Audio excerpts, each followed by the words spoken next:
5학년 2학기 사회작은 1단원 7번째 시간입니다.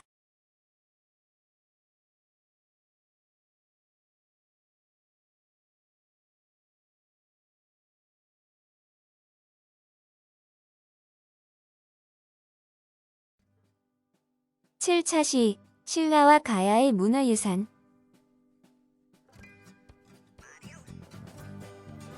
지난 시간에는 고구려와 백제의 문화유산에 관해서 배워봤습니다. 고구려는 불교 문화재인 금동연가 7년명 열의 입상과 무용총 접객도와 같은 고분 벽화를 남겼습니다. 백제는 익산 미륵사지, 무령왕릉, 백제 금동대양로를 남겼습니다. 고구려와 백제의 문화유산을 통해 고구려와 백제 사람들의 생각과 생활 모습을 알 수 있었습니다. 먼저 오늘 배울 내용이 무엇인지 예상해보는 시간을 가져보겠습니다. 이 유리병은 무엇일까요? 우리가 일기 알고 있는 신라시대의 그릇과는 사뭇 다른 모습의 유리병. 이 유리병은 로마시대 때 지중해 연안에서 유행하던 로만글라스 유리병입니다. 신라와 9,000km 정도 떨어져 있는 고대 로마에서 유행하던 유리병이 신라의 무덤에서 발견된 것입니다. 이를 통해 신라시대에도 서양과 교류가 있었음을 알 수 있습니다. 사막길과 초원길, 해상무역로를 따라서 이루어진 이 무역을 통해 신라는 서양과 교류하고 있었던 것입니다. 이번 시간에는 신라와 가야의 문화유산을 통해 그 당시 사람들의 생활 모습에 관해서 배워보도록 하겠습니다.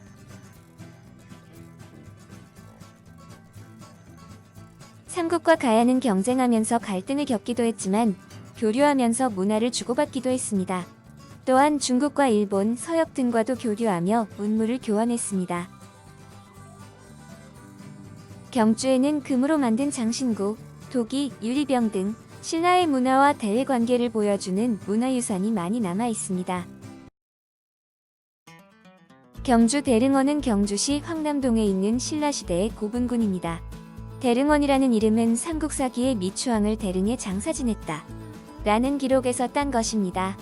신라시대의 왕, 왕비, 귀족 등의 무덤 23기가 모여 있습니다. 대표적인 고분으로는 미추왕릉, 천마총, 황남대총이 있습니다.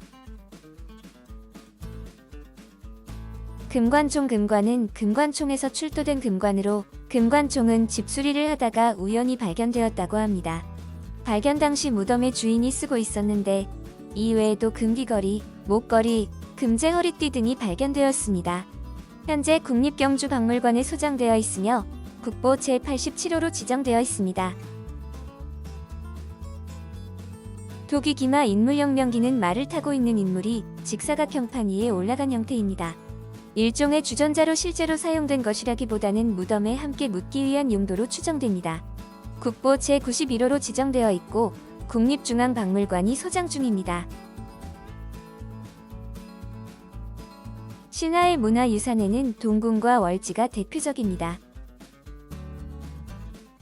동궁과 월지는 경주시에 위치한 통일신라시대 궁궐 유적입니다. 그 중에서 동궁은 신라의 별궁으로 태자가 살던 곳입니다. 태자는 왕의 아들 중 다음 왕이 될 왕자를 뜻합니다. 동궁에는 인공호수가 있는데 그 이름이 월지입니다. 과거에는 오리와 기러기가 살던 호수라고 안압지라고 불렀습니다.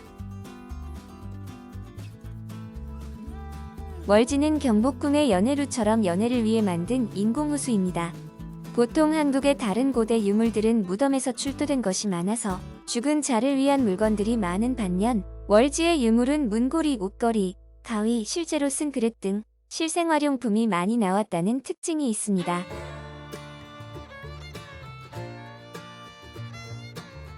신라는 불교를 받아들인 이후에 백성들의 힘을 하나로 모으고 왕의 권위를 세우려고 불교를 정치에 적극적으로 이용했습니다. 신라에는 절과 탑이 많이 세워졌는데 특히 선덕 여왕은 분황사와 황룡사, 구층 목탑 등을 만들어 불교의 힘으로 이웃 나라가 쳐들어오는 것을 막아내고 나라의 힘을 모으려고 했습니다. 황룡사, 구층 목탑은 고려시대 몽골의 침입으로 인해 불에 타서 현재까지 남아있지 않습니다.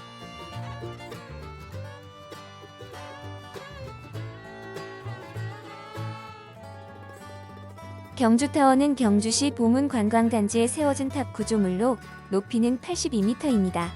2007년 완공되었으며 경주 세계문화엑스포 공원 안에 있습니다. 황룡사 9층 목탑을 모티브로 하여 제작했으며 높이도 황룡사 9층 목탑의 높이로 추정되는 약 80m로 제작되었습니다. 우리 역사에서 여성이 왕위에 올랐던 나라는 신라뿐입니다. 선덕 여왕은 우리 역사에 등장하는 최초의 여왕이었습니다. 그녀는 김춘추, 김유신과 함께 고구려와 백제의 공격에 맞서 신라를 지켜냈으며 여러 문화유산을 남겼습니다. 그리고 선덕 여왕 다음 여왕인 진덕 여왕과 신라 후기의 진성 여왕까지 신라에는 여왕이 총 3명 있었습니다.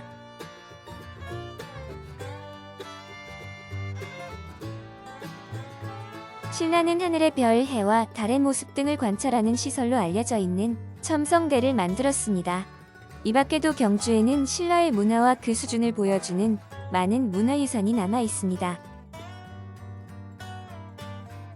첨성대는 동양에서 가장 오래된 천문대로서 그 가치가 높으며 당시의 높은 과학 수준을 보여주는 귀중한 문화유산이라 할 수 있습니다. 신라는 외국과 어떤 관계를 맺고 있었을까요? 신라의 무역 상대국은 중국, 특히 당이었으며 그 밖에 일본이 있었고 신라 말기에는 아랍 상인들까지 신라에 와서 교역을 했던 것으로 보입니다. 9세기에 들어오면서 당나라가 약해진 틈을 타 청해진의 장보고가 한국 서남해안에 나타나는 해적을 물리친 후 중국, 일본과의 무역을 주도했습니다. 가야 지역에서는 질 좋은 철이 많이 생산되었습니다. 이 때문에 가야는 철을 이용해 다른 나라와 활발히 교역했습니다. 가야 사람들은 철을 이용해 다른 나라보다 우수한 칼과 창, 갑옷 등을 만들어냈습니다. 왜냐하면 철은 사람들의 생활 모습을 변화시키고 사회를 발전시키는 중요한 물건이었기 때문입니다. 또한 철은 도구를 만들거나 재료로 쓰이고 때로는 돈으로도 사용되었습니다. 가야 문화와 관련된 역사 기록이 많이 남아있지 않아 가야의 고분에서 출토된 물건들은 가야 문화를 이해하는 데 중요한 자료입니다. 당시 가야의 악기였던 가야금은 현재까지 전해집니다. 이를 통해 가야에서 생산된 철과 그 철을 이용한 기술을 알 수 있고 가야의 악기로 당시 음악을 짐작할 수 있습니다.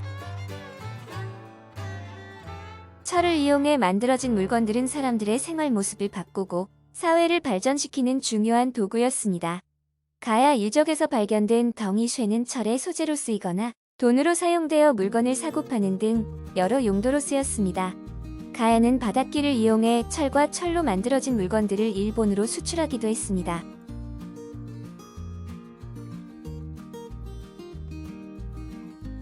오늘 배운 내용을 정리해 보도록 하겠습니다. 신라는 고분과 불교 문화유산뿐만 아니라 첨성대 등의 과학유산을 남겼습니다. 가야는 철기 문화가 발달했고 가야만의 독특한 풍습과 문화를 남겼습니다.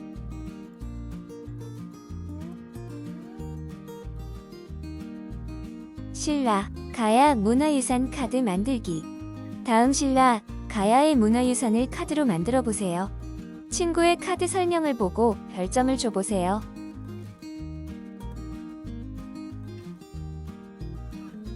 다음은 예시입니다. 금관총. 금관은 금관총에 나온 금관입니다. 발견 당시 무덤 주인이 쓰고 있었습니다. 현재 국립경주박물관에 전시되어 있습니다.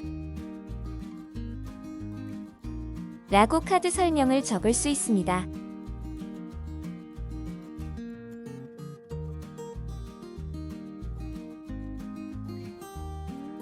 지금부터는 나오는 예시를 참고하여 신라, 가야 문화유산 카드를 만들어 보세요. 경주 대릉원은 신라시대의 고분군입니다. 신라시대의 왕, 왕비, 귀족 등의 무덤 23기가 모여 있습니다.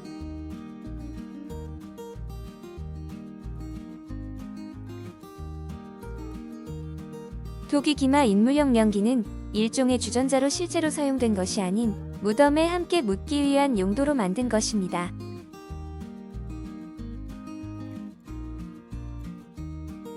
황룡사 9층 목탑은 선덕여왕이 만든 탑으로 몽골에 침입돼 화재로 남아있지 않습니다.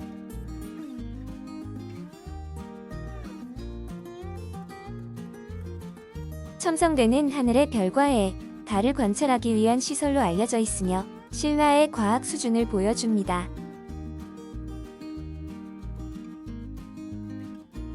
가야의 철제 갑옷과 투구를 통해 가야가 철을 이용해 다른 나라보다 우수한 무기를 만들어냈다는 것을 알 수 있습니다.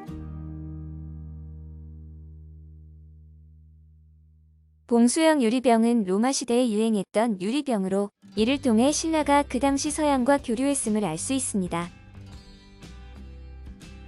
가야금은 가야에서 만든 악기로 당시 음악을 짐작할 수 있습니다.